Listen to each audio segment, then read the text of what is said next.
Hello po mga kababayan, si Dante Maravillas. So ibigay ko sa inyo itong update sa lead vocalist ng Wolfgang Band kung saan nag-viral yung video niya nang palayasin niya yung isang bastos.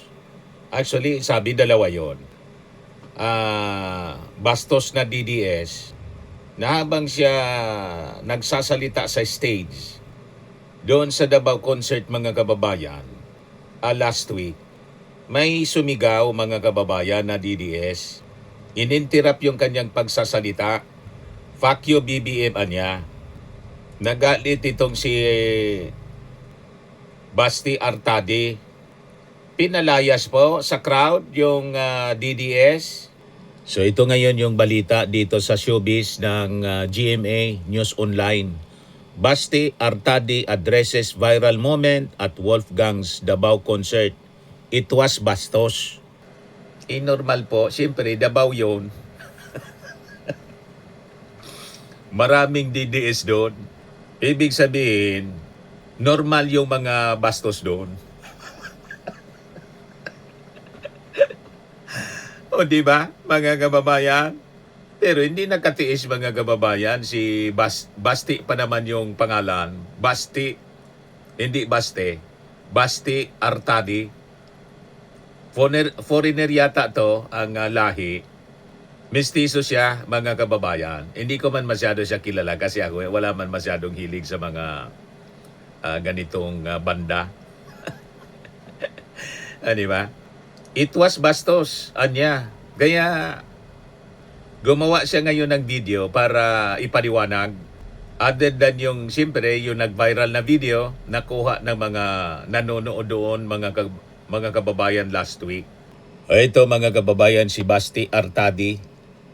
Sabi dito sa balita sa showbiz ng GMA News Online, Basti Artadi has addressed the viral video, a clip that showed him throwing an audience member out of Wolfgang's Davao reunion concert over the weekend.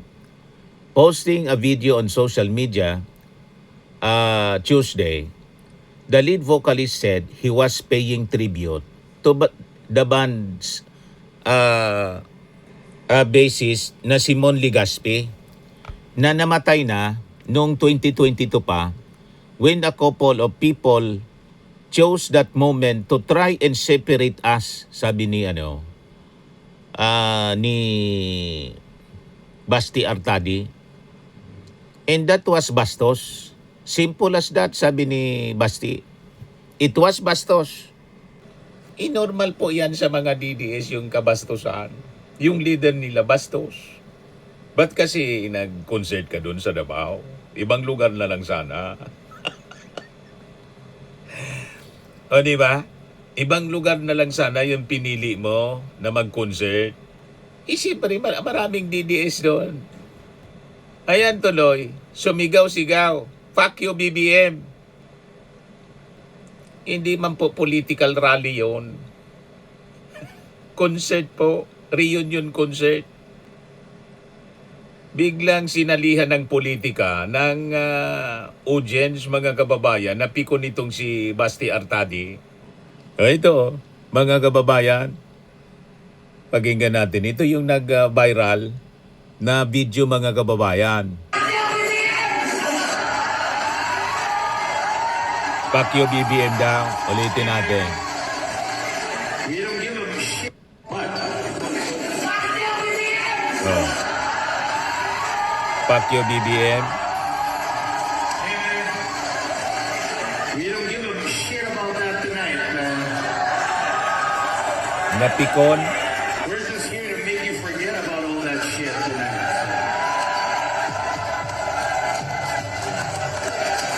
I'll tell you this, everybody's lying to all of us, man. Everybody, you know. So fuck that. Tonight, we're gonna tell you the truth. Inulit pa. Hey man, we're gonna go home if you guys keep this shit up. We're not gonna turn this into a Umuwi ka na niya kung wala kang tigil sa pagsisigaw. Do your freedom of speech, go out into the fucking hallways and do it there, right here. Kung gusto mo niya ng freedom of speech, doon ka sa hallway, magsisigaw. About Mon Legaspi. share you a little bit about this guy. Inulit pa. He's one of the fucking greatest, one of the nicest, most kupal people you will ever meet in your life. But he will love you the whole time still. Anyway, get that fucking guy out of here. Get that guy out of here. Hindi na nakatiis ba? Si Basti Artadi. Palabasin na niya ninyo.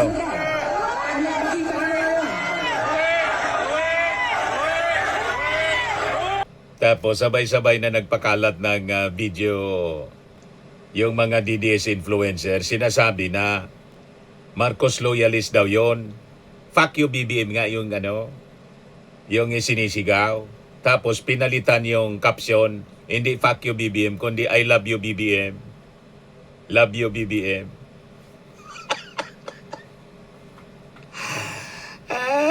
Binaligtad po. Malinaw po na fuck you BBM yung sinasabi. Pinalayas po. Sa crowd, ito na ngayon yung pinapaliwanag ni Basti Artadi, mga kababayan. It was bastos niya. Simple as that. Basti said, it was bastos. Everybody who is now spreading this and making it something it is not in whatever. It's a political thing now. This and that. They're just separating us some more. And you're making Mon bastos again, sabi po niya. Paliwanag ni Basti that the message niya I was trying to deliver, which was Mon Ligaspi, is no longer with us, and he is missed, and he is loved, and will never be forgotten, is getting diluted by stupid. Alam na ninyo kung anong ibig sabihin yan. That's it niya. Everything is designed to separate us. Everything. All this online is designed to separate us and make us hate each other. And we should love each other, sabi po niya. Us, the people should love each other, sabi po ni Basti. Clips of video showed Basti trying to pay tribute to Mon when a couple of hecklers from the audience interrupted him with politically related things. So sabi doon ni Basti during the concert, we don't give us about that tonight, man. Basti responded, we're just here to make you forget about all this. Tell you what, everything lying to everybody. You know? So, that tonight, we're going to tell you the truth. And the truth is Mon Ligaspi is no longer here with us. Biglang inintira po ng dalawang hecklers. Nagpapapansin, ang akala sasakyan lang siya sa kanyang sa kanilang pambabasto sa ating Pangulong Bongbong Marcos, na nagsisigaw siya doon. Hindi man yun political rally. Pagkatapos magsisisigaw siya ng fuck you BBM. Inulit-ulit pa, kaya napikon, pinalayas pa. Sabi ni Basti Artadi, makulit ka, umalis ka nga. So ito yung post, mga kababayan, ni Basti Artadi sa kanyang page kanina. Ito po, pakinggan natin po yung kanyang sinasabi ngayon. Let's talk about Davao. Sabi niya, hey everybody, this is Basti. And I wasn't going to do this because I didn't think I needed to. I thought it was all water on the bridge, but apparently now it's going viral. The shit that happened in Davao, so I gotta address it because it's 2026 and the world is stupid. Anyway, we were there to make people smile, to bring people together, and for everyone to have a good time. That was our only reason to go. And at that moment, I was paying tribute to a very important person in our band who's no longer with us. I was paying tribute to him, to Mon Legaspi. I was paying tribute to Mon, one of the greatest musicians the Philippines has ever known. And a couple of people chose that moment to try and separate people. And that was Bastos. Simple as that. It was Bastos.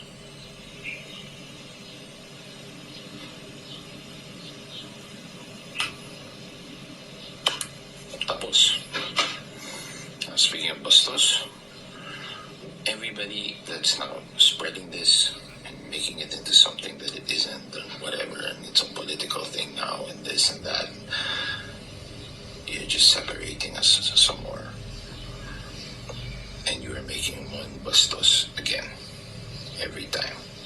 Because the message that I was trying to deliver, which was that Mon Legaspi is no longer with us, and he is missed, and he is loved, but he will never be forgotten, is getting diluted by stupid shit.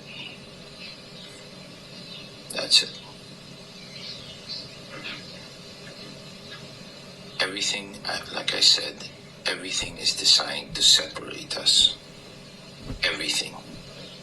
All this online shit is designed to separate us and make us hate each other. We should love each other.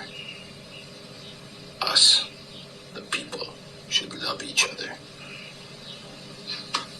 Because at the end of the day, we are the ones who will help ourselves, not the politicos, because the politicos will take care of themselves. We need to take care of ourselves. So stop it, okay guys? Enough. Stupid. You wanna know who I'm for? I'm for a politician that will put the Filipino people and the country above themselves and getting rich and all of that. That's who I'm for. You tell me who that person is and I'll be there. Alright, ingat. Ayan mga kababayan, yung naging pahayag po ni Basti Artadi. Next time kasi, wag doon. Maraming DDS doon. Kasi baluarte ng mga Duterte. Kilala silang mga bastos. Nabastos tuloy yung concert po ninyo. Nasira. Di ba? Ayan man lang po mga kababayan.